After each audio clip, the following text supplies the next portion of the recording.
Is this game with 11,000 positive reviews worth all your money? Yes, it is, but don't worry, the game itself is just 25 bucks.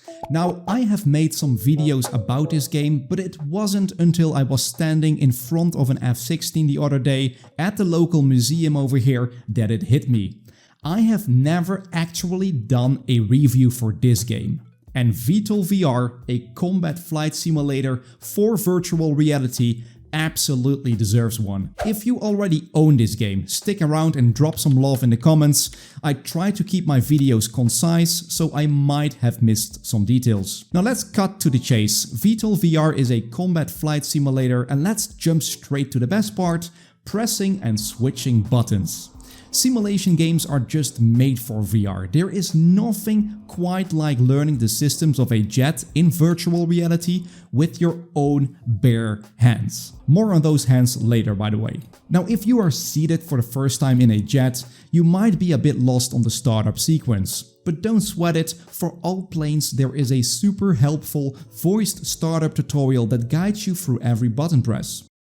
First, turn on the main battery. This will store power for all the electronic... And yes, with your own hands. No need to bind every single thing to a hostess that takes you 3 hours. Nope, you actually move your hands to the buttons and switches and flip them. It's just so good, it's really fantastic. The base game comes with 3 fictional planes, the AV-42C, a VTOL attack/transport vehicle, the FA-26B, a fighter attack jet that I am sure took some inspiration from the F-16, and well, we have the F-45A stealth multi-role jet. Once you get the hang of starting up the planes, you will want to take off, and let me tell you one thing, this never gets old in VR. The sensation of the ground slowly moving away from you, even with my seasoned VR legs, always gives me a bit of a thrill. And all this flying you can do, like I said, without having to buy an expensive hostess. Everything is done with the controllers themselves, which when I first bought the game, thought it looked a bit clumsy, it looked gimmicky in a way. But VTOL VR proves that a flight sim like this can be played with controllers only. It works so well, even for like micro adjustments to the plane, it picks it up straight away. Now you might be looking at this and thinking all well and good, but these graphics are a bit of a letdown, and I get it. At first it really held me back from purchasing the game, but once you are in the headset itself, you pretty much won't be bothered by it. And the fact that it's nothing too fancy helps a lot with the performance. The game runs great and all the indicators and text are crystal clear to read.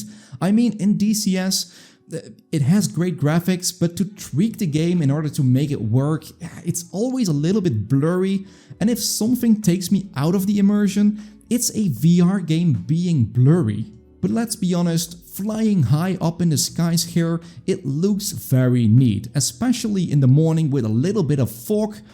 Nothing to complain here. Also, the night missions with the moon, the reflection are pretty dope. Talking about missions, the base game comes with some pretty nice practice missions and campaigns, but don't think that you have played it all when you have finished those. The Steam Workshop offers an unlimited amount of playtime. Some missions in there are so good they even include full campaigns with fully voiced briefings, and just talking about it makes me want to jump back into the game and play one of those campaigns because they are really, really good. The game itself is not easy. If this is your first time getting into flight simulators, you might want to watch some tutorials on YouTube first. There is an extra layer of complexity as this is a combat flight simulator, so you will have to deal with all the different kinds of weapons, bombs and missiles your plane can carry. You have radar guided and heat-seeking missiles, you have guided bombs and unguided bombs, so yeah, getting the hang of these might take a bit of time. Definitely not months, but don't expect to jump in and be successful at your first mission. But again, the learning part of a flight sim is just what makes this game so good. And this is honestly what I enjoy most about this game, just learning the game, learning the mechanics, learning the weapon mechanics in order to be successful at the next mission you are doing. And once you have mastered the ins and outs of the plane and the weapon mechanics, you will be ready to fly and learn how to fly on the carrier deck.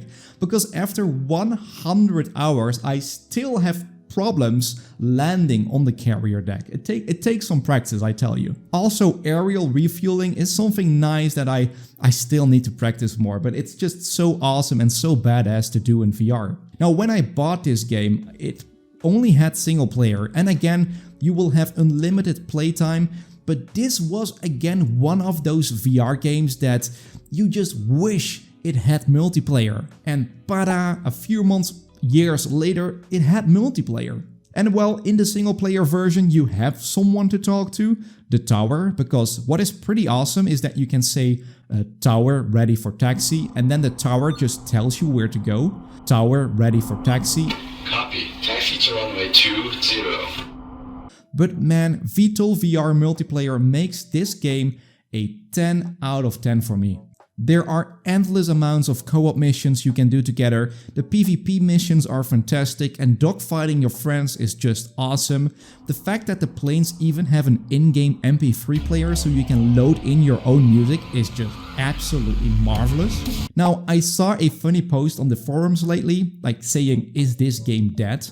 Well, first off, what is the definition of a dead game? Does that mean no multiplayer servers? Or does that mean no updates? Because I don't know, the game has both. The game is far from that. Over time, there have been 2 new DLCs. One introduced an attack helicopter, the AH-94, which completely changes everything you once learned in the planes.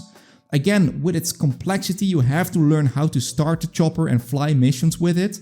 And what's most epic about this is that this is a 2-seater. So one person is the pilot and the other one sits in the attacking or gunner position. So you really have to work together and yeah, just communicate with each other to make your mission successful. And again, this comes with some amazing missions, like Operation Herrick, a dynamic 5-mission campaign for the attack helicopter based on the British Operation Herrick campaign in the Helmand province in southern Afghanistan. So these are even kind of based on real-life events, and just how awesome. I feel repetitive because I say awesome a lot of times, but really, VTOL VR is awesome, if I haven't told you yet. And there is also the latest T-55 trainer jet, which is nice they added, because let's say you have a friend who knows everything about the game, or you know everything about it yourself. With this plane you can train others how to play VTOL VR. It's a plane where you can just sit, it's a 2-seater, so you can sit together in the plane, learning each other, you know, the ins and outs of that plane. It's a perfect addition to the game, and I am sure there are more planes to arrive in the future. Now, these planes don't cost 50 euros or more like in DCS. The attack chopper is 10 euros and the trainer jet is around 5, so super affordable. There might only be one negative aspect here, and that is that the game lacks clouds. But who knows, in the future they might add that. Also, bear in mind that compared to DCS or any other flight simulator out there, this one feels somewhat arcade-like. It's nothing like Project Wingman, but it's also not as complex as the others. Nonetheless, it's a great game for beginners looking to get into flight simming. VTOL VR truly sets a new standard for flight simulators in general, and you know what's the best thing? This is just the beginning. I can't wait what the future holds. It makes me so exciting, and I can talk about this for hours. I won't put you in that situation. We will drift off. I will stop here. So now, if you enjoyed this video and you want to see more, hit that subscribe button. And as always, I just hope to see you in the next one. Ciao, ciao.